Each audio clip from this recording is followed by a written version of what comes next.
Hey Fighting Knights fans, I'm Dania Rivera alongside Chad Beatty. We have an exciting week to talk to you guys about. Starting off with women's soccer, what was going on this week, Chad? Well, last week we had a couple of games with the women's soccer team. Unfortunately, a 5-1 loss at Nova, but we rebounded to come from behind to win, to tie 3-3 against Florida Southern, and that's going to lead into a couple of games this week for the women's team. Yeah, like Chad mentioned, we have a game this Tuesday at home where we take on Flagler, so hopefully the ladies will have an opportunity to regain some confidence and hopefully come out with another win. Without a doubt, you know, the girls are coming out of a game against Florida Southern where they were trailing 2-0 at the half. They scored 3 unanswered goals. Unfortunately, not able to come away with a win, but a lot of momentum building towards this game where they can again build off 3 goals scored. With men's soccer also was unfortunately taken down by Nova. You know, the team just came out a little not flat in the first half. They were just unlucky in the first half. You know, had a lot of scoring chances, just not able to convert. And Nova getting really 4 good scoring chances, and they capitalized on all 4 of them. And you know, we weren't able to capitalize until late. Michael O'Neill with his first career goal with the Fighting Knights, and then, you know, we had a little bit of problem, the same thing at Florida Southern. You know, we were struggled a little bit in the beginning, couldn't capitalize on goals, trailing 1-0 at the break, and then kind of exploded. Everything kind of seemed to click, and the victory 4-1. A little nervous there, but luckily we got it together. Yeah, without a doubt. You know, we have this week both the men and women. You know, the women played on Tuesday, but the guys have a rivalry game this weekend against Barry. The guys are playing at 4:30. The girls are playing at 7. So it's going to be a big rivalry game against a longtime team, against we've a lot of history against. So now we're going to move on to the links, where our men's and women's golf teams have started their fall season. The ladies were actually in action this past weekend. They are at the Lady Falcon Invitational, and they're at familiar surroundings at the LPGA International, where, again, was the spot of the 2013 National Championship, which they claimed.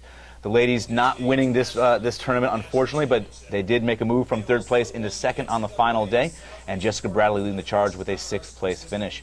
The guys also in action at the Brickyard Crossing a couple of weeks ago. The guys finishing 6th there, and then they're moving on this weekend, a long cross-country flight where they're going to Oregon to take on the Division II preview. Have a lot of the top-ranked teams in the country playing there. So it's going to be exciting for both men's and women's golf. So getting right into our volleyball season, our volleyball team just came back from a long trip to New Hampshire. They had a big tournament there. What was going on?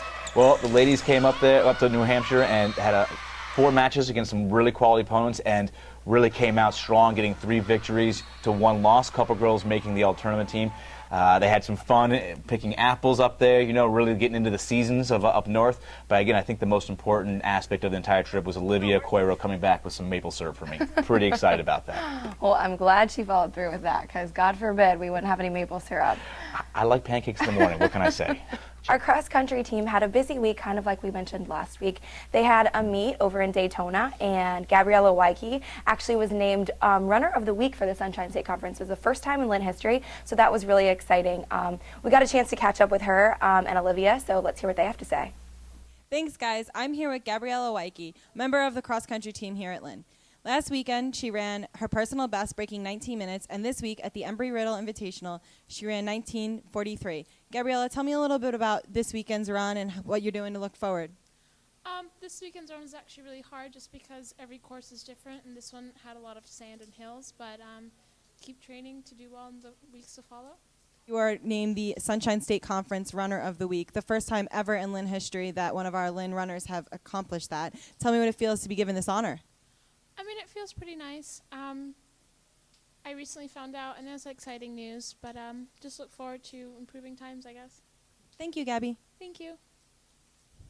Thanks, Olivia. That's all we have for today. But for the latest with Lynn Athletics, you can always go to lynnfightingknights.com to check out what's going on with our sports. For Dania Rivera and Chad Beatty and all the rest of the Fighting Knights Network, have a great day.